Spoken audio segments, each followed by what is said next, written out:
Masyarakat merupakan sebuah program yang bertujuan untuk meningkatkan kapasitas dan kapabilitas individu maupun komunitas dalam rangka meningkatkan kesejahteraan sosial, ekonomi, dan lingkungan.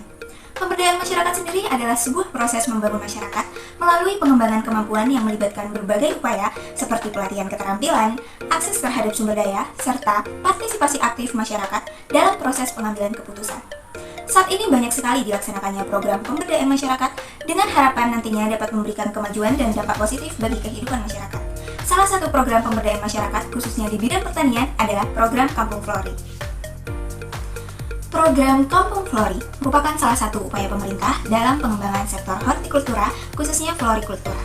Adanya program ini bertujuan untuk meningkatkan produksi tanaman dalam negeri seperti krisan, anggrek, dan mawar dengan menggunakan teknologi modern seperti greenhouse dan shading house. Selain itu, tujuan lainnya adalah untuk meningkatkan daya saing pelaku usaha florikultura, pengembangan inovasi dan kreativitas masyarakat secara berkelanjutan, serta meningkatkan kualitas lingkungan hidup yang indah dan sehat bagi masyarakat.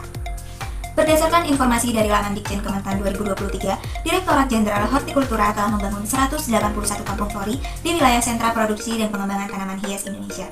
Program ini tentunya juga mendukung pemberdayaan masyarakat petani florikultura melalui pelatihan dan kegiatan budidaya. Selain itu, pemberdayaan masyarakat melalui korporasi petani juga menjadi upaya dalam mendukung pengembangan program Kampung Flori. Melalui pendekatan korporasi petani, masyarakat dapat diberdayakan untuk mengelola budidaya tanaman hiasnya secara kolektif dan profesional, sehingga nantinya dapat meningkatkan efisiensi produksi dan kualitas produk, serta berdampak pada perekonomian masyarakat. Serangkaian kegiatan pada program Kampung Flori meliputi yang pertama, bimbingan teknis, sosialisasi, monitoring, dan evaluasi serta pelaporan. Kegiatan pembinaan dilakukan dalam bentuk identifikasi lokasi kawasan, temu koordinasi dengan para pelaku florikultura, bimbingan teknis, sosialisasi, dan koordinasi dengan pihak terkait yang berkepentingan dalam pengembangan kawasan. Selain itu, juga dilakukan pemeliharaan sistem berbasis data dan informasi untuk menyediakan informasi terkait teknis dan data perkembangan kampung flori secara cepat, akurat, dan real-time.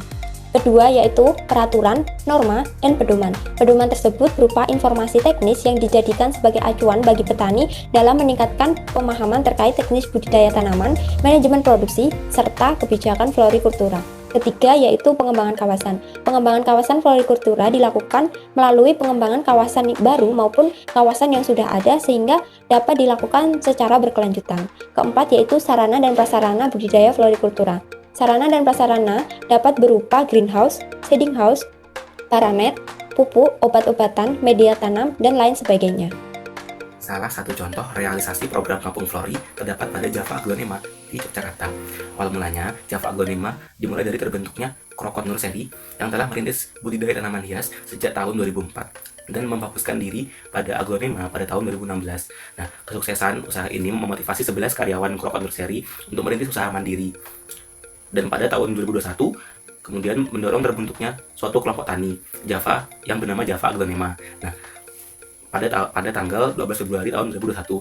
Nah, kelompok ini berhasil menarik 104 anggota, baik dari dusun paten maupun luar daerah, dengan dukungan pembinaan dari Krokot Nursery dan juga ASA atau Asosiasi Aglonema Nusantara. Nah, kelompok tani Java Aglonema itu mengelola lahan seluas 1 hektar yang tersebar di pekarangan anggota dan juga di lahan utama yang terletak di BUMDes Tridadi Makmur. Nah, beberapa anggota juga memanfaatkan lahan pekarangan atau menyewa lahan dengan biaya yang rendah. Nah, pada tahun 2021, Java Aglonema Milenial mencatat omset sebesar sekitar 700 juta dari penjualan sekitar 1.500 pot aglonema setiap bulannya. Nah, menjadikan budidaya ini itu budidaya yang sangat produktif dan juga inspiratif bagi kaum muda. Dan juga saat ini produksi aglonema dari kelompok tani Java Aglonema itu sekitar kurang lebih 1.500 pot per bulan, dan juga produksi pada tahun 2024 ditargetkan mencapai kurang lebih 15.000 pot per bulan, sehingga pendapatan petani aglonema di kelompok tani Java Aglonema itu mencapai 4.500.000 per bulan.